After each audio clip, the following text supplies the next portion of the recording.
kesimpulan kami bersesuaian.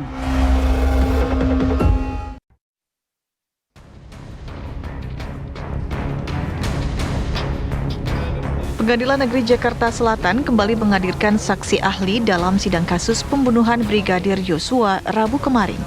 Ahli pidana Alpi Sahari dan ahli psikologi forensik Reni Kusumawardani dihadirkan langsung di PN Selatan untuk kelima terdakwa. Saksi ahli psikologi forensik Reni Kusumawardani mengungkapkan hasil asesmen yang dilakukan terhadap terdakwa Ferdi Sambo dan istrinya Putri Chandrawati. Menurut Reni, terdakwa Ferdi Sambo memiliki tingkat kecerdasan di atas rata-rata. Namun Sambo disebut kurang percaya diri dan butuh dukungan orang lain ketika harus membuat keputusan yang besar. Selain itu, keterangan terdakwa Putri Chandrawati soal peristiwa pelecehan di Magelang disebut bersesuaian dengan indikator keterangan yang kredibel.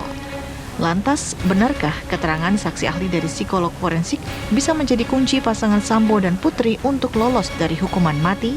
Tim TV One mengabarkan.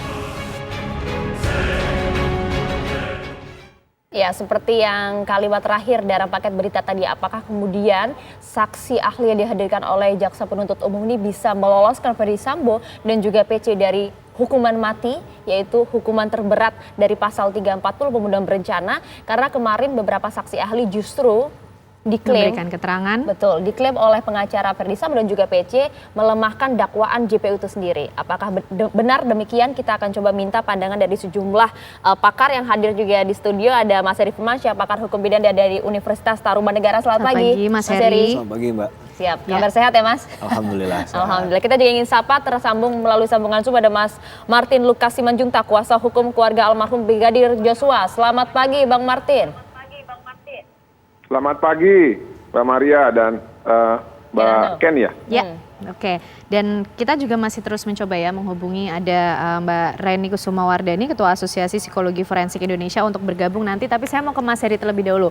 Mas Heri, ini perjalanan yang cukup panjang sampai akhirnya pada di titik menghadirkan saksi ahli dari JPU yang diharapkan bisa memberikan keterangan kalau logikanya dari JPU artinya yang cukup mungkin bisa memberatkan begitu ya Mas bagi terdakwa begitu. Tapi Mas Heri melihatnya seperti apa dari sidang terakhir paling tidak kemarin dari ahli psikologi forensik dan juga kemudian ada hukum pidana juga yang ada di situ.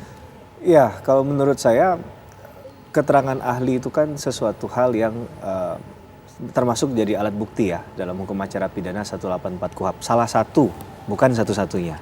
Itu yang perlu dicatat. Yang kedua, apa yang disampaikan oleh keterangan ahli ini sekali lagi tidak akan pasti mengikat. Jadi tidak mutlak akan mengikat keputusan hakim nantinya. Jadi boleh saja digunakan, boleh tidak. Karena hakikatnya keterangan ahli secara umum ini kan adalah membuat terang benderang perkara pidana. Kalau seandainya menurut hakim keterangannya tidak membuat terang benderang, berarti kan nggak perlu digunakan. Itu saja kalimatnya. Dalam konteks kemarin ya kita hargai saja apa yang disampaikan oleh ahli yang dihadirkan. Tapi ingat ahli kan juga sudah disumpah kan, maka dia memberikan keterangan itu. Saya juga beberapa kali jadi ahli di tingkat penyidikan dan juga di persidangan gitu. Kita memberikan keterangan itu tentulah bukan hanya untuk para pihak, tapi juga kita berjanji kepada Tuhan yang Maha Kuasa. Jadi itu sebenarnya bukan langkah yang gampang untuk menjadi seorang ahli. Berat gitu. Ya, ada tanggung jawab moralnya juga di sana. Nah, dalam konteks kemarin sekali lagi kita menghargai secara keilmuan seseorang dari pendekatan ahli hukum pidana dan psikologi forensik kemarin. Tapi memang kita meminta ke depan itu kalaupun ada ahli yang dihadirkan di persidangan, apalagi ini kan bicara tentang saintifik ya, menurut saya kalau psikologi forensik. Itu juga data yang diambil itu pendekatannya secara komprehensif begitu ya. Dan juga ini kan bukan hanya pendekatan sosial semata, karena kalau kita orang hukum, akhirnya bicara tentang KUHP. Apakah kemarin kurang komprehensif, Mas Heri? Ini catatan salah satu yang menurut saya, bahwa ini hanya pendekatan metode yang beberapa yang digunakan, yang dijabarkan oleh ahli kemarin, tapi menurut saya tidak menyentuh ketentuan hukumnya secara panjang juga, begitu ya. Karena padahal ini kan perkara-perkara bukan pelecehan. Perkara yang disidangkan ini adalah pasal 338 dan 340 KUHP. Jadi kalau pembahasannya lebih kepada pelaku di sini, itu menurut saya menjadi tidak komprehensif karena melihat dari konteks sosialnya saja. Padahal persoalan hukumnya tadi, mengapa kemudian ini disidangkan, itu tidak, menurut saya tidak terlalu dalam untuk digali. Tapi nampaknya kemarin Majelis Hakim JPU juga diam-diam saja Mas pada saat itu disampaikan cukup panjang waktu. Saya tidak memahami nuansa kebatinan semua orang yang bersidang kemarin ya. Bahkan menurut saya ketika ada satu orang terdakwa yang mencoba untuk entah membuat tenang dirinya dan penonton sehingga tertawa, menurut saya itu juga harusnya dibatasi ya. Karena dalam situasi ini kan persidangan orang yang telah terbunuh ya, telah hilang nyawanya. Jadi rasanya tidak tepat untuk kemudian membuat kelucuan di ruang persidangan. Itu juga menurut saya salah satu catatan untuk persidangan ke depan. Jadi nggak perlulah membalas jawaban dari keterangan ahli itu dengan satu lelucon begitu, atau bahkan banyak yang tertawa di situ. Saya rasa itu malah meruntuhkan marwah persidangan kemarin. Itu catatannya juga. Dan dalam psikologi forensik kemarin juga yang menurut saya bukan janggal ya, saya nggak bermaksud menilai, tapi ketika kita mengamati proses persidangan kemarin di Pak FS misalnya, itu bahkan detail disampaikan, bahkan mohon maaf nih, latar belakang beliau berasal dari mana, sehingga ada self esteem dan lain sebagainya.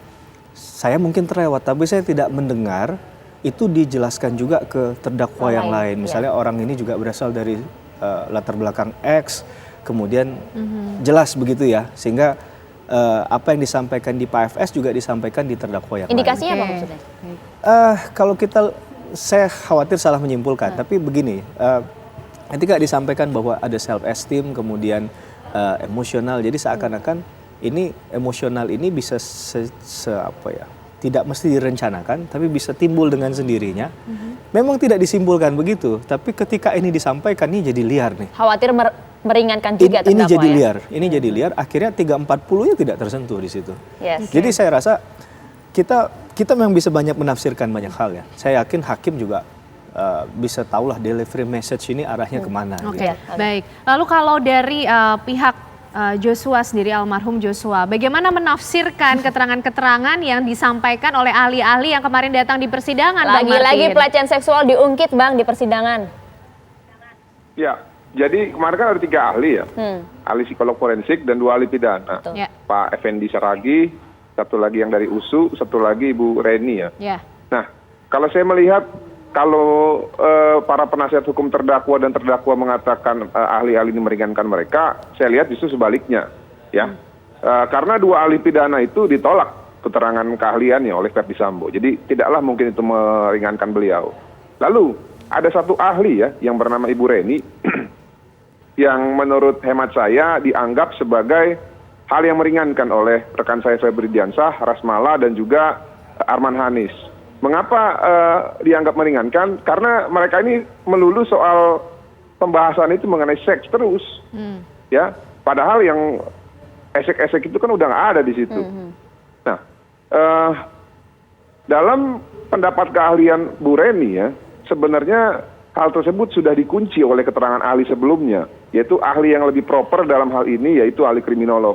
Ada 2 hal ya terkait pelecehan seksual yang disampaikan oleh ahli kriminolog, yaitu Bapak Muhammad Mustafa, yang mengatakan bahwa pendapat psikolog forensik dalam TPKS ataupun tindak pidana kekerasan seksual bukanlah alat bukti saintifik yang bisa ya menyempurnakan laporan ataupun klaim dari korban.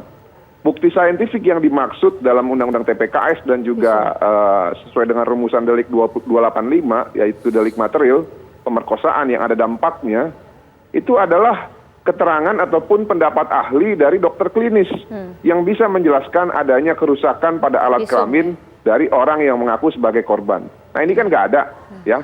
Jadi bukti itu tidak cukup untuk pendapat ahli psikolog forensik. Lalu yang berikutnya mengenai motif, kan selama ini mereka ini maunya ya, walaupun klien saya sudah mati, anak klien saya sudah mati, awalnya kan mau dicoba penghakiman ya melalui SP3 pada perkara laporan yang ada di Duren 3, namun gagal karena tidak ditemukan peristiwa pidana. Lalu diulang lagi, ya ditariklah ke Magelang, yang sekarang mereka gadang-gadang sebagai motif. Nah kemarin pakar kriminolog Bapak Muhammad Mustafa mengatakan dalam perkara ini tidak bisa ditentukan motifnya itu adalah pemerkosaan. Kenapa? Karena tidak ada visum et repertum. Itulah bukti saintifik yang dibutuhkan untuk melakukan klaim jika terjadi pemerkosaan. Dan dijelaskan juga sebenarnya secara kemungkinan ya Ferdi Sambo yang sebagai Kadif Propam ini sangat memungkinkan ya untuk meminta istrinya melakukan visum tapi tidak dilakukan. Oleh karena itu dengan banyaknya kejanggalan-kejanggalan ini ahli kriminolog menyatakan di depan persidangan bahwa motif dalam perkara ini tidaklah bisa digunakan pemerkosaan. Yang bisa digunakan sebagai motif adanya informasi yang membuat Ferdi Sambo ya terprovokasi. Sudah clear kemarin. Jadi kalau menurut saya, jika rekan saya mengatakan hal tersebut meringankan, justru saya sebaliknya. Nanti pada kesempatan berikutnya saya akan jelaskan di mana yang memberatkan mereka yang disampaikan oleh ahli psikolog forensik. Demikian, terima kasih. Termasuk juga begini Mas, ahli psikologi forensik kemarin yang menyampaikan berbagai data analisisnya juga.